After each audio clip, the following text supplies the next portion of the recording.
राधा कृष्ण भगवान की जय। श्रीमद्भागवत महापुराण की जय। प्रेम चलो भगवान पशुपतिनाथ महादेव की जय। दुर्गा मैया की जय। हनुमान जी महाराज की जय। तुलसी माता की जय। ओम नमो भगवते वासुदेवाय नमः।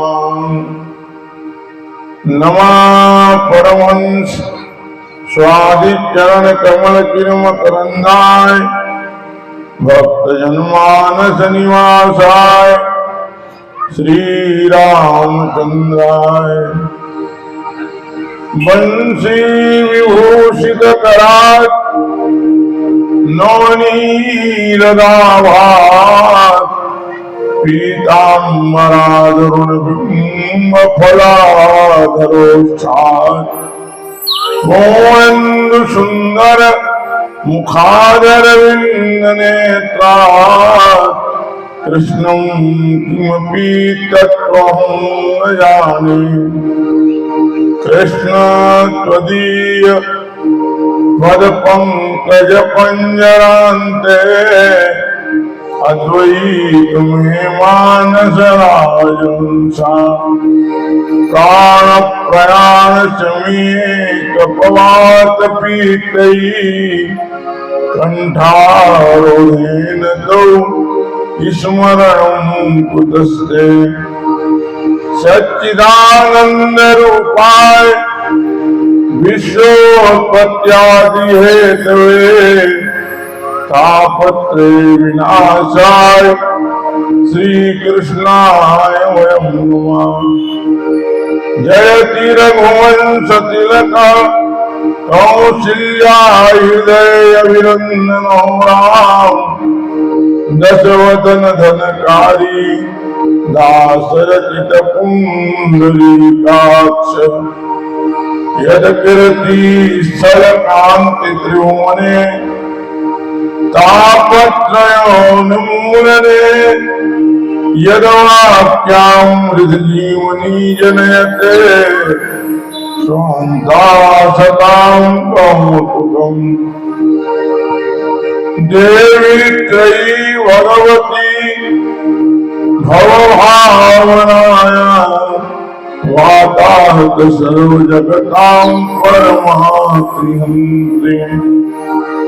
ओम मंगल मोदमचावती हंसन चावती धावती आवती। काव्य ज्ञान की ज्योति जगावती धावती न बजावती आवती। सोम प्रभाकर की प्रभाल जावती चंदन में छवि छावती आवती।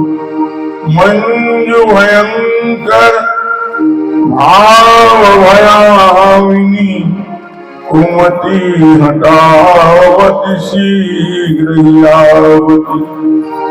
वेद शास्त्र रसगावती आवती दास के कंठ में विराजती आवती। वेद व्यास जी के पद कमल मारम बारम नाय। गुण गाओ श्री कृष्ण के हनुमत हो सहाय। लेत सदा सुधि दीन की सहज दया के धाम। जननी जनक इस दास के प्रभु श्री सीताराम।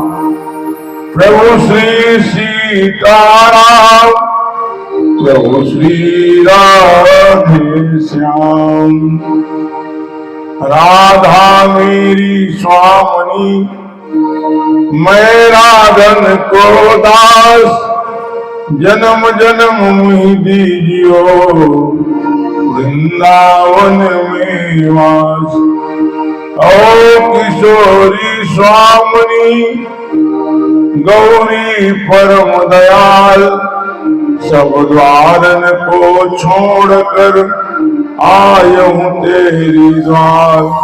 हे वृषभानु की लाडली, तनिक मेरी ओर निहार। कृपा कोर से मुख बोलते, पंग डोलते अभिराम। पूर्ण काम विश्राम जगत में, माधव परमानंद तुम्हें प्रणाम। वह देह नहीं जिसमें जग का, कबहू पर काज निभाया नहीं। रसना वाकाट गिरे जिसमें, हरि नाम सुधा बरसाया नहीं। यह फाट पड़े जिसमें प्रभु का, मनमोहन रूप समाया नहीं। यदि पायन रक्षित राघव को, तब जीवन में कछु पाया नहीं। यदि पायन रक्षित माधव को, तब जीवन में कछु पाया नहीं। देह धरे कर यहाँ फल भाई, भजी राम सब काम विहाई। आए प्रेम के साथ भगवान नाम संकीर्तन कर लें। फिर भगवान पशुपतिनाथ महादेव की कृपा से और हनुमान जी महाराज के चरणों में बैठ करके हम लोग आज भागवत महापुराण के कथा में भगवान कृष्ण के जन्म की और अनेक अवतारों की कथा सुनेंगे। पहले भगवान का कीर्तन हम सब मिलकर के कर लें प्रेम के साथ। श्री राम जय राम जय जय राम। श्री राम जय राम जय जय राम। बोलो श्री राम जय राम जय जय राम। बोलो श्री राम जय राम जय जय राम जय जय राम। श्री राम जय राम जय जय राम। श्री राम जय राम जय जय राम। प्रेम से बोलो राधा कृष्ण भगवान की जय। श्रीमद् भागवत महापुराण की जय। श्री वेद व्यास जी महाराज की जय। श्री सुखदेव जी महाराज की जय। श्री हनुमान जी महाराज की जय। प्रेम से भगवान पशुपतिनाथ महादेव की जय। गौरी शंकर भगवान की जय। लक्ष्मी नारायण भगवान की जय। महामाया दुर्गा मैया की जय।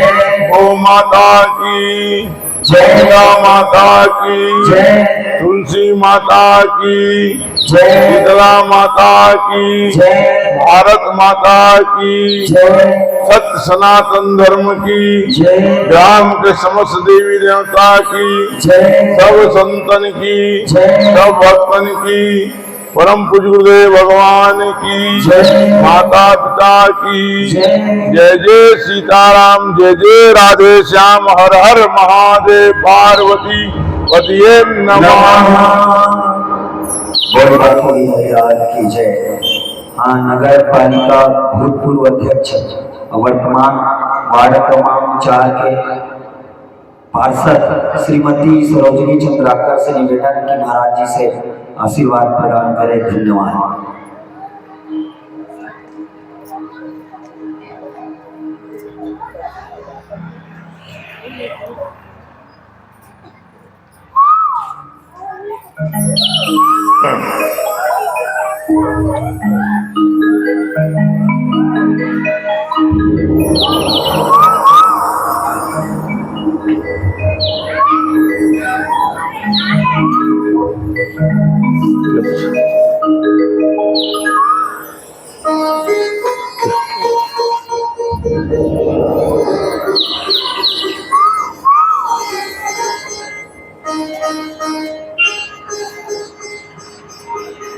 प्रेम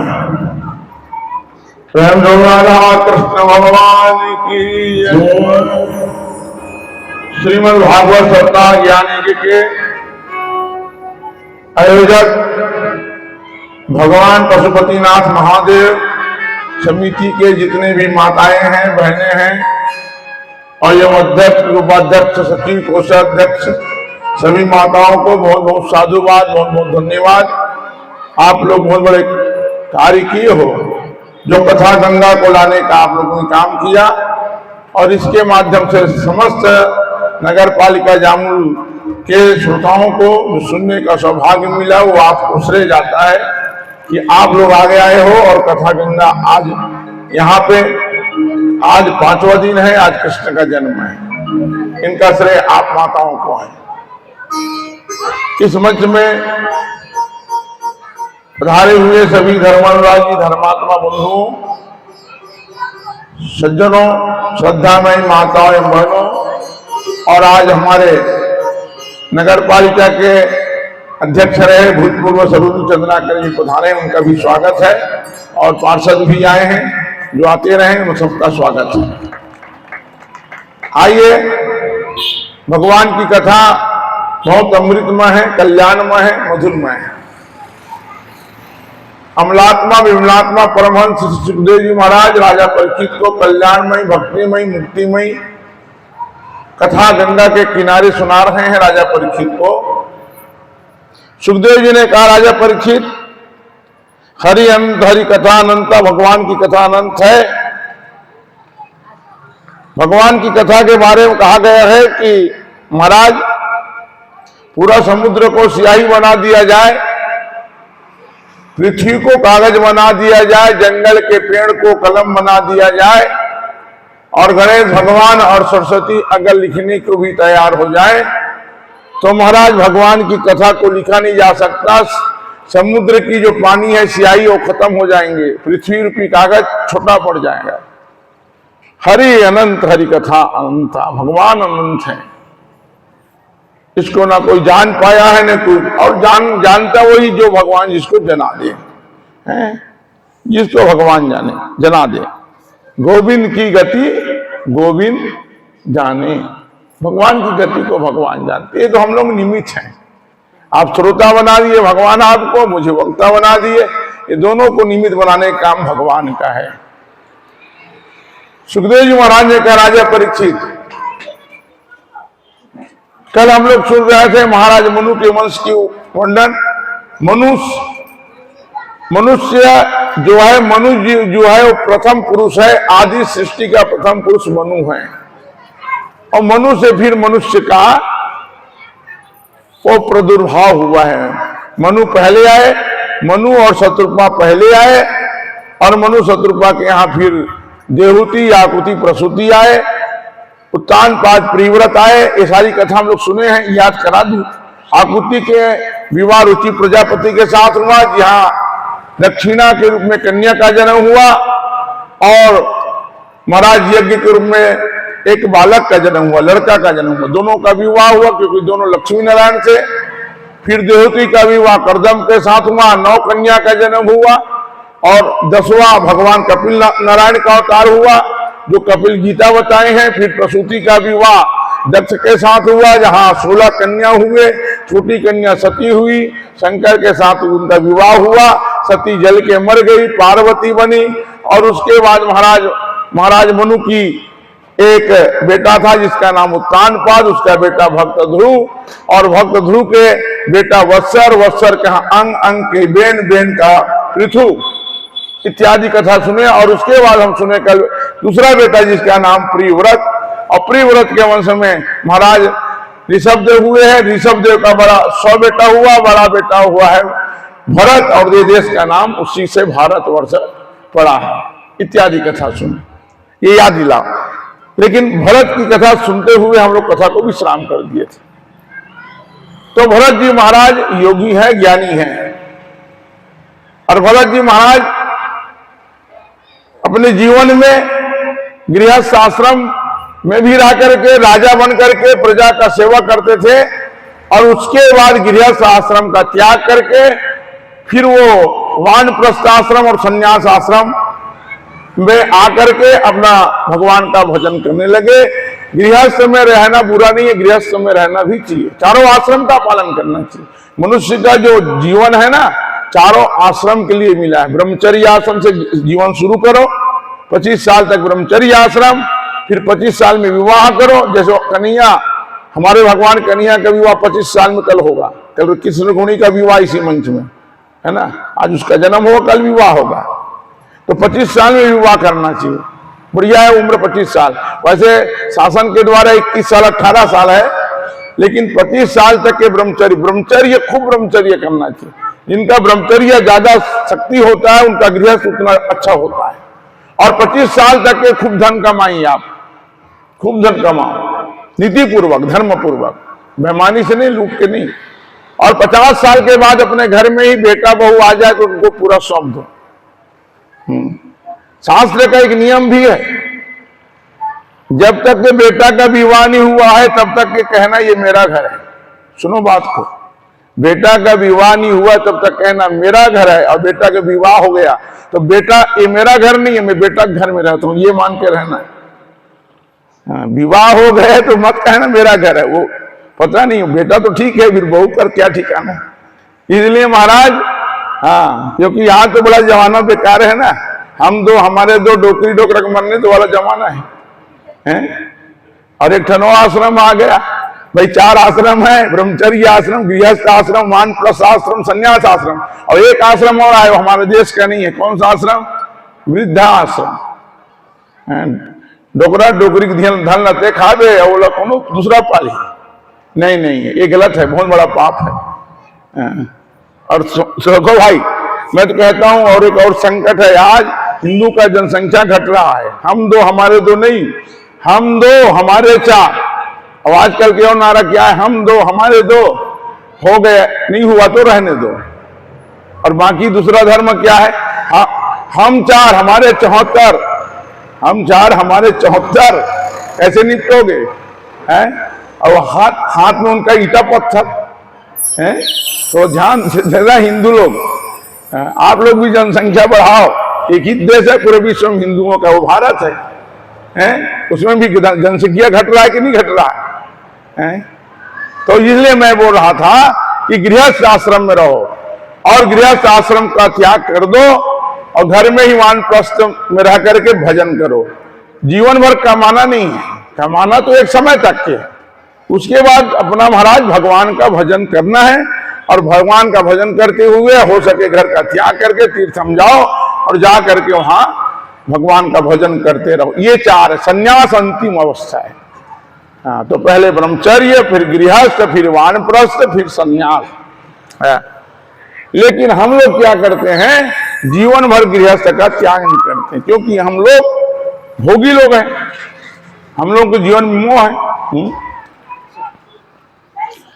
बहुत कम लोग हैं महाराज जो भगवान की भजन करने के लिए अपना गृहस्थ का त्याग करता है। गृहस्थ में रहो, और गृहस्थ में रहते हुए महाराज भगवान का भजन करो, वानप्रस्थ जीवन करो। हाँ, एक जन ने पूछी कैसे यार, गृहस्थ जीवन बिताया, बढ़िया नौकरी से रिटायर भी हो गए, एसएससी फैक्ट्री से, बीएसपी से। अब तो कहा घर में हंस कहूं जा बाबा बन जा, बाबा तो ते कहा था, सही कहा, बाबा कहा था सना मोर इच्छा हो जाते बाबा बने बर।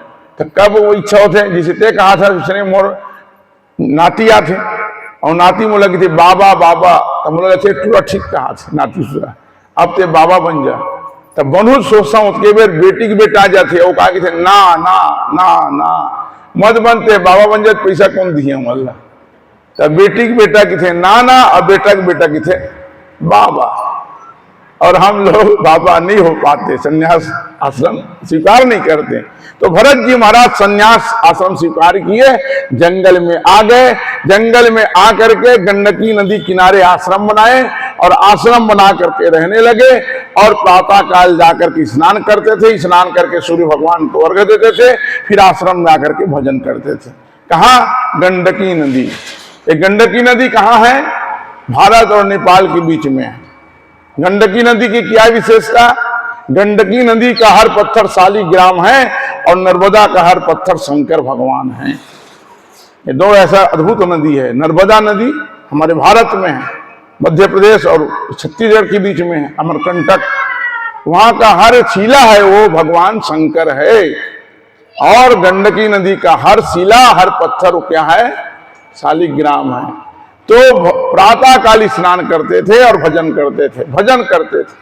एक दिन हुआ क्या, भरत जी महाराज भगवान सूर्य को अर्घ्य दे रहे थे, जल दे रहे थे। सूर्य को अर्घ्य क्यों देना है, जल क्यों देना है? सूर्य प्रकाश का देवता है। सूर्य जो है ये निरोग का देवता है। सूर्य भगवान हम सबको प्रकाश देता है और बदले में कुछ लेता नहीं है कि कुछ लेता है आप लोगों से। सूर्य अपने प्रकाश के बदले आप लोगों से बिल भेजा है? नहीं, वो हमेशा निस्वार्थ सेवा करता है, समाज का, देश का, विश्व का।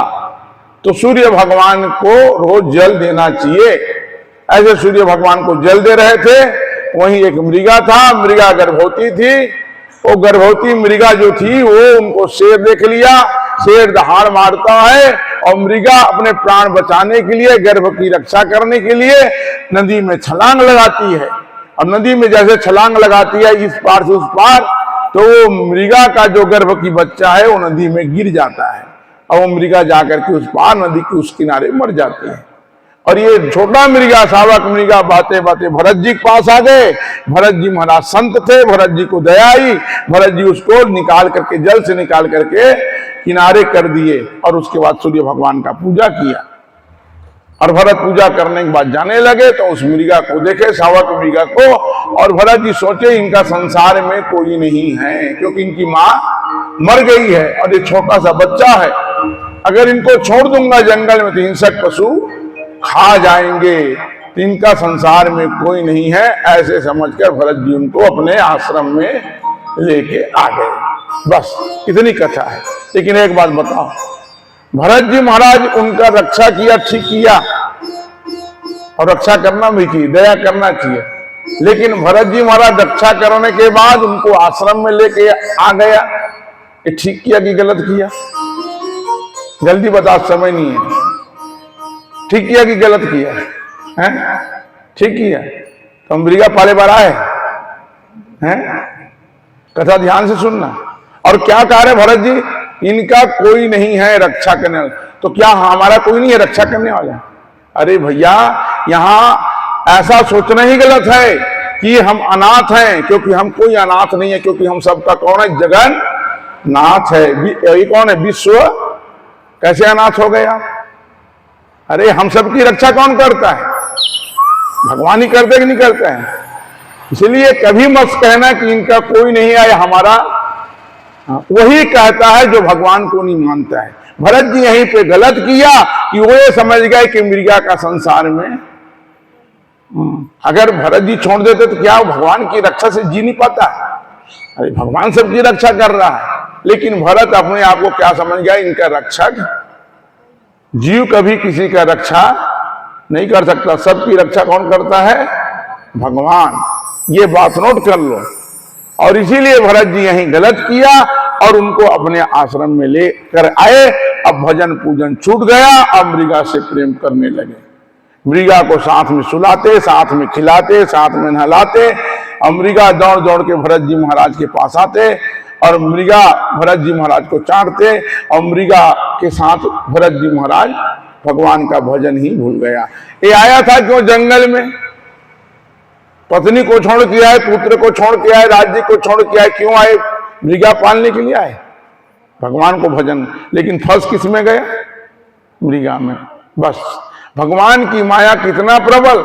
आप जामुन को छोड़ के जंगल भी जाओगे तो क्या वहां जाकर भजन हो जाएगा? हाँ, वहां भी आप फंस जाओगे। इसलिए भैया भजन करो, जहां भी होता है वहां भजन करो। इसलिए संत लोग कहते हैं आप जिस घर में हो, जिस नगर में हो, अगर वहां भजन होता है तो घर को छोड़ो मत, और जिस घर में भजन नहीं होता वो घर में रहो मत। भजन जहां हो जाए भगवान का। मेन हमारा उद्देश्य क्या है? भगवान का भजन। लेकिन भरत जैसा संत क्या हुआ? वो मृगा के मोह में फंस गए। मृगा भरत जी को भटका दिए। मृगा के कारण भरत जी भटक गए। इसी मृगा के कारण त्रेता युग में सीता जी भटक करके लंका चली गई, और यही मृगा भरत जी को सतयुग में भटका दिए। ये मृगा इसलिए तो कहा मृगा चालाक जानवर है। एक गुरु जी ने पूछा एक छात्र से, चालाक जानवर कौन है रे? तो गुरु जी छात्र के थे मृगा। कैसे चालाक है?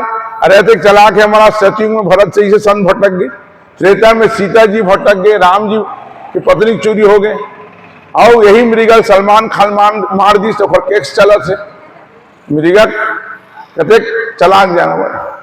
तो भरत जी महाराज मृगा से प्रेम किए, मृगा की आसक्ति था भरत जी को, और भरत जी एक दिन धीरे धीरे मृगा बढ़े, एक दिन धीरे धीरे मृगा बढ़े, और वो जंगल के और मृगा में जाके मिल गए।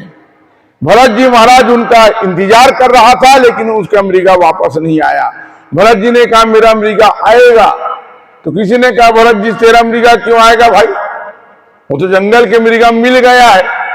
तो भरत जी ने कहा नहीं, मेरा मृगा और जंगल के मृगा में अंतर है। बोले क्या अंतर है? मेरा मृगा जो है वो पालतू है, और जंगल का मृगा फालतू है। लेकिन इनका पालतू मृगा फालतू में जाके मिल गया, वापस नहीं आया। और मृगा जब वापस नहीं आया तो भरत जी महाराज मृगा की चिंता करते करते प्राण का त्याग कर दिया, और दूसरे जन्म में क्या बन गए? वो मृगा बन गए। भागवत के पंचम स्कंद चल रहा है, जिसका चिंतन करोगे आप वही रूप आपको मिलेगा। इसलिए भागवत में लिखा है भैया, ये आने वाले जन्म में जितने पुरुष है ये सब स्त्री बनेंगे, क्योंकि ये पुरुष स्त्री का चिंतन करता है, और ये जितने स्त्री है ये पुरुष बनेंगे, क्योंकि स्त्री पुरुष का चिंतन करती है, इसलिए वो पुरुष बनेंगे, और पुरुष स्त्री का चिंतन करती है, इसलिए वो स्त्री बनेंगे। तो तुम पुरुष बनो, लेकिन तुम्हारा तो साड़ी पहनना है आने वाले जन्म में। जिसका चिंतन करोगे वही रूप मिलता है अंतिम समय। इसलिए अंतिम समय में भगवान का याद करना चाहिए, भगवान का नाम लेना चाहिए, भगवान का चिंता करना चाहिए। लेकिन हम लोग संसार में हैं, लेकिन जो व्यापार धंधा करते हैं बस उसी का चिंता करते हैं। महाराज एकदम सोनार बीमार पड़ गए, खूब बीमार रहा है, बुखार रहा है। और बेटा मन डॉक्टर ले बोले, डॉक्टर थर्मामीटर लगा के थे 105 है, 105 सुनी डिग्री नहीं सुनी सोनार है। तो सोना पहली जन्म के सुनी है सोनारे, तो पहली सोनल कम हम ले रही जिन समय 60 रुपया तोला रहा, वो पहली जमाना। ये सन 1960 के बाद बता दो ना, आज की नहीं बता दो। आज 60 रुपया तोला नहीं मिला तोला। तो वो कहते सोनार अटके सुनी 60 रुपया तोला मिले, ये कहा था 105। बेटा मिले थी बेटा 60 के तोला 105 आगे भाव बेच दे कहा था।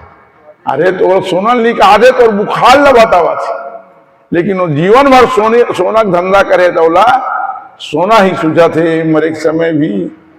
सुखदेव जी महाराज ने कहा राजा परीक्षित ये मृगा योनि में 1 साल तक रहे, 1 साल तक रहे मृगा योनि में, और मृगा योनि में रह करके गंडकी नदी का पानी पीते थे, सूखे पत्ते खाते थे, और मृगा योनि में रह करके एकादशी के उपवास रहते थे। देखो भारत के पशु, पहले पशु लोग भी एकादशी के उपवास रहते हैं, आज मनुष्य एकादशी के उपवास नहीं रहता। ऐसे मृगा योनि त्याग करके ये फिर इनका जन्म होता है जड़ भरत में, और जड़ भरत का जन्म होता है ब्राह्मण कुल में, और जड़ भरत फिर ये 10 भाई होते हैं। पहले भरत था तो 100 भाई हुआ, और जड़ भरत हुआ तो 10 भाई हुआ। ये जड़ भरत ज्ञानी था, लेकिन लोगों को पागल जैसा कार्य करता था। क्यों? ये जड़ भरत को याद है उस समय ज्ञानी बनकर जंगल गया, मृगा के चक्कर में फंस गया। अब ज्ञानी तो रहूंगा अंदर से, लेकिन लोगों को ये बताऊंगा मैं पागल हूं। पागल समझे, ज्यादा ज्ञान की चर्चा करोगे ना तो फिर फंस जाओगे। तो भरत जी महाराज पागल जैसे रहते थे, पागल जैसे कार्य करते थे। स्कूल जाते नहीं थे, स्कूल जाते थे तो स्कूल से भाग के आ जाते थे। सौतेली माँ था, सौतेली माँ देखी कि ये तो पढ़ता भी नहीं है, तो खेत में रखवारी करने भेज दिया।